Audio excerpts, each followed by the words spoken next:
Hello, everybody. It's Dominic here. This is my first video. I'm going to make these videos in chronological order. That's the plan anyway. Only in America is my first book and arguably my most important book, so it's a good place to start. It began life as that novel, and its current form is this brand new version here. So it's a great place to start this video log, if you like. If you've read Eclipsed, you will be familiar with some of these parts of the story, but I'm still excited to tell it to the world anyway. People often say you should write about what you know, and it's often said that people's first novel, people's debut novels, are often about their own lives. That's certainly the case with Only in America. It is definitely my life story. And I should also say, I think it's important for you guys to understand that it was a bit of a fluke. It was a story that fell into my lap. It wasn't me sitting down and using my imagination. Obviously, I created the characters and the storylines, but the actual essence of the story was a fluke. It actually happened to me. And I had no intention to be a novelist. So that's a little bit of context for you. So let me give you some background. So mid-1990s, I am a professional stand-up comedian. I'm having some real success. I've been to Edinburgh, won awards, I've done one-man shows. I was, what's known as a headlining comedian. I was on television, being invited on television regularly. And it really felt, to the world of comedy anyway, that Dominic Holland was going to continue and become a big arena comedian, or a theatre comedian at the time, because arenas weren't played in those days. But deep down in my marrow, I knew that there were deficiencies in my armory, if you like. I knew I had the funny, I could make rooms laugh, but I didn't really have the confidence that I felt was going to be necessary to go on and to make that big transition to the big rooms, the biggest rooms. And so I think subconsciously I was looking for other outlets, even in the most successful period of my career. And I thought to myself, well, I'm going to write films, okay, because people watch movies get made. Why can't they watch my movie? So pretty naively, I just set about one day to write a movie, which I did, and I duly sold. And I sold it to a pretty famous family in London via an agent.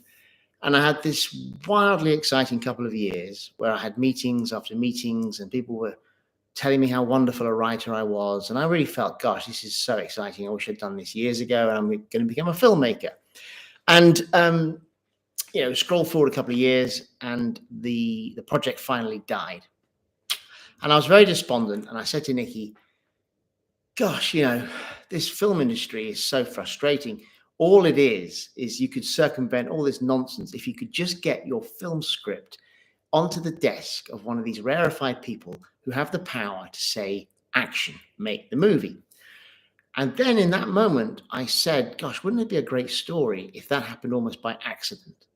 And that thing happened such that the filmmaker thought his people or her people had developed this film, and the writer of this script had no idea that their script had somehow got through all of these hoops onto this desk.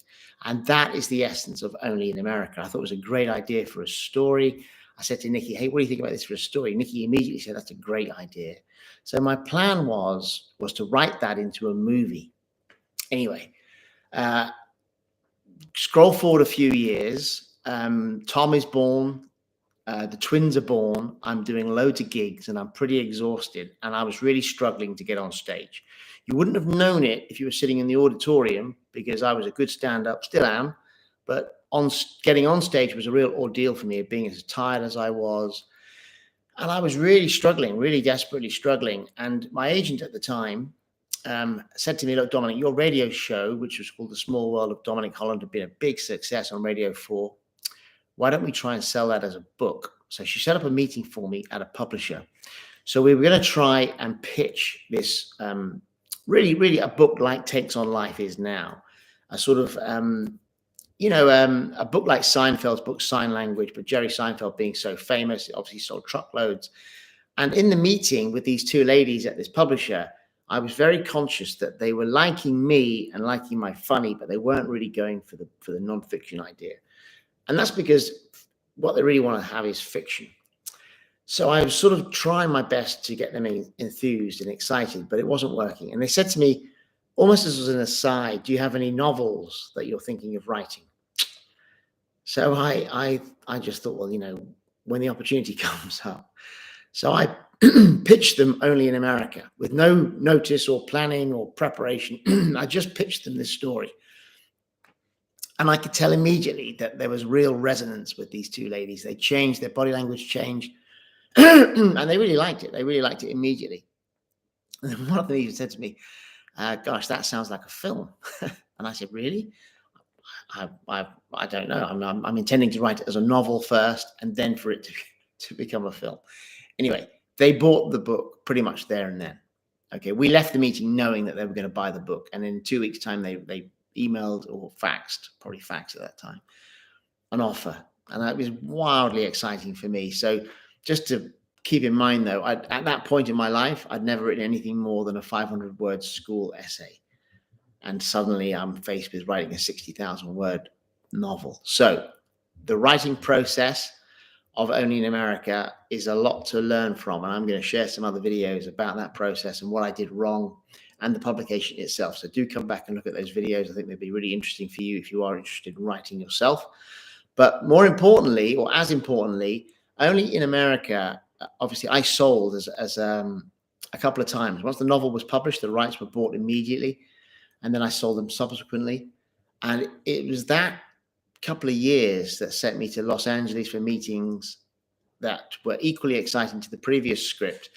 But because I went to Hollywood and had these experiences of trying to crack Hollywood, I really don't think if I hadn't had those experiences, then I wouldn't have written Eclipsed. It wouldn't have been enough for me to feel that Eclipse was a strong enough story to tell. So I'm very indebted to Only in America. It's an incredibly important book to me. I enjoyed writing it.